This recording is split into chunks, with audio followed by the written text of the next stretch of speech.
On behalf of the Portuguese Cultural Center, I'd like to welcome you here and welcome you into a spirit of volunteers. As we all know, every campaign depends on in its core with its volunteers. This house, the facility you stand in today, was built by Portuguese Americans of the Danbury community, volunteers.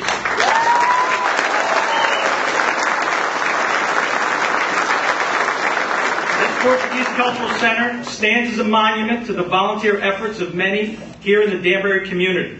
And it is in that spirit that 14 years ago, the Portuguese community decided to sponsor congressional debates. And I'm proud to say that this is the 7th consecutive congressional debate that we've sponsored, and we believe it's the premier debate in the area. Thank you very much.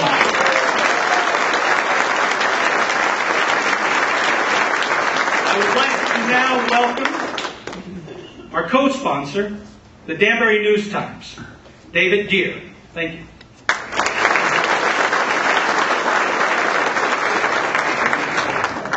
Thank you, Augie. Hello again and welcome. I'm David Deere, publisher of the News Times, and I've been here in Danbury just a year now. But in the course of that year, I've heard over and over again how important this night was to the congressional contest and how important it is to the overall debate that's presented to the American citizens. It's encouraging to see so many people turn out this evening after 20 long months of presidential politics. It's great to see so many folks who are so involved and interested in the democratic process. The News Times is proud to be a co-sponsor of such a valuable and important event. We have two fine candidates before us this evening, Chris Murphy and David Cappiello. These are challenging times ahead for us in America. Decisions made in Washington will have an enormous impact on our lives, our pocketbooks, the environment, and the world. It's important that we send the very best people to Congress to represent us. Tonight's debate will help us make an educated vote on Tuesday.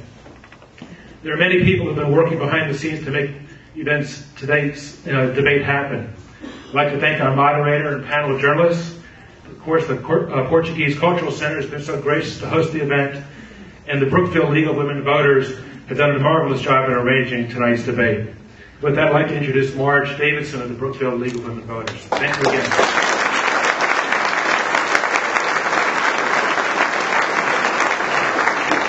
Thank you. Welcome on behalf of the Brookfield League of Women Voters. I too would like to thank our debate committee, our planning partners, Augie Rivera from the Portuguese Cultural Center, and Art Cummings, who is our contact person at the News Times. The Portuguese Cultural Center has again been so gracious to host the 5th Congressional District Candidate Debate. You do a great service to our community, and we thank you. The News Times has gone out of its way to publicize this event. We appreciate your efforts to keep the greater Danbury area informed and educated, and thank you. I'll tell you a little bit about tonight's debate. It's going to be divided into two sections. The first will be questions to the candidate from our distinguished panel at the other end of the stage. And I can't even see the order that you're sitting in, so when I introduce you, will you just acknowledge? First, I would like to introduce Hannah Brown. Hannah is a senior at Brookfield High School.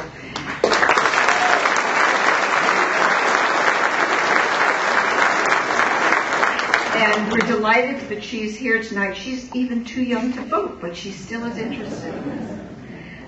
Next, I would like to introduce Mark Davis, who many of you will recognize from TV. Mark is a political reporter from WTNH. Next, I would like to introduce Brian Coons, who is a political reporter from the Danbury News Times. And Emanuela Lima from the Tribuna Press.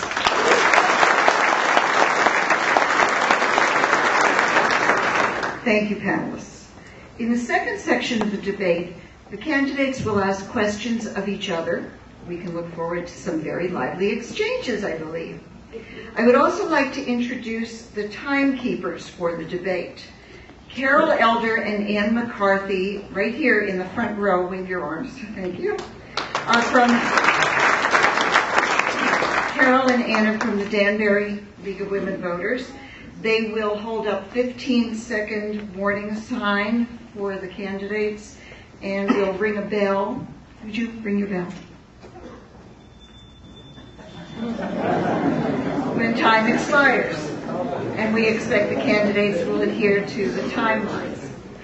Before I introduce the moderator, I would like to caution the audience to avoid demonstrations. Please be fair to each candidate.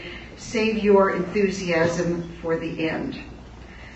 Now our moderator. We have a very distinguished moderator this evening. Dr. Christopher Cook is an associate professor of political science at Western Connecticut State University. He's also the director of the WestCon Honors Program and the founder of the university's debate team. So, gentlemen, he knows a thing or two about debates. Dr. Cook has received degrees from Boston University and Boston College. He has been an international security fellow at Harvard, as well as a counterintelligence agent for the United States Army.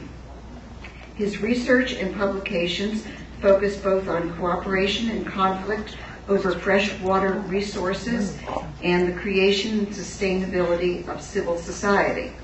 As you can see, he's well prepared to moderate tonight's debate. Dr. Cook.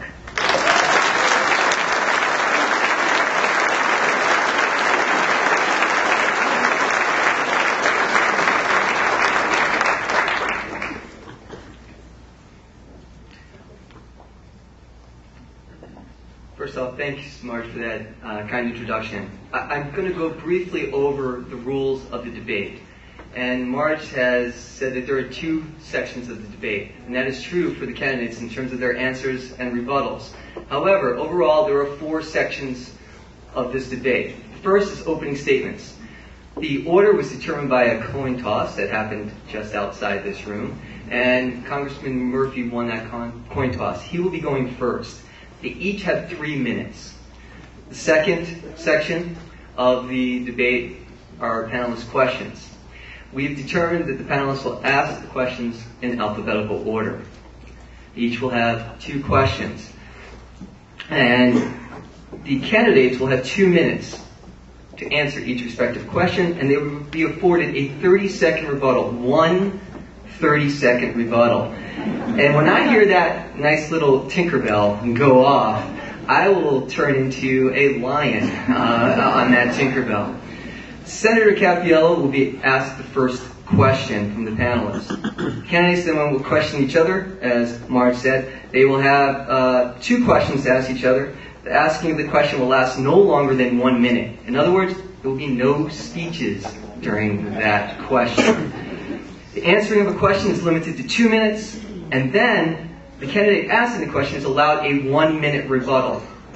Congressman Murphy will be asking the first question. Finally, in the closing statements, each candidate will again have 3 minutes for their closing statements. Closing statements will occur in the opposite order of the opening remarks. Therefore, Senator Cappiello will be going first. I want to emphasize one other option here. As the founding faculty member of the Roger Sherman Debate Society, I will enforce the time limit in a respectful manner. I expect that the candidates, after receiving that 15-second warning and then seeing the bell, they will be finishing and completing sentences. That is it. They must stop with that sentence after the bell is rung.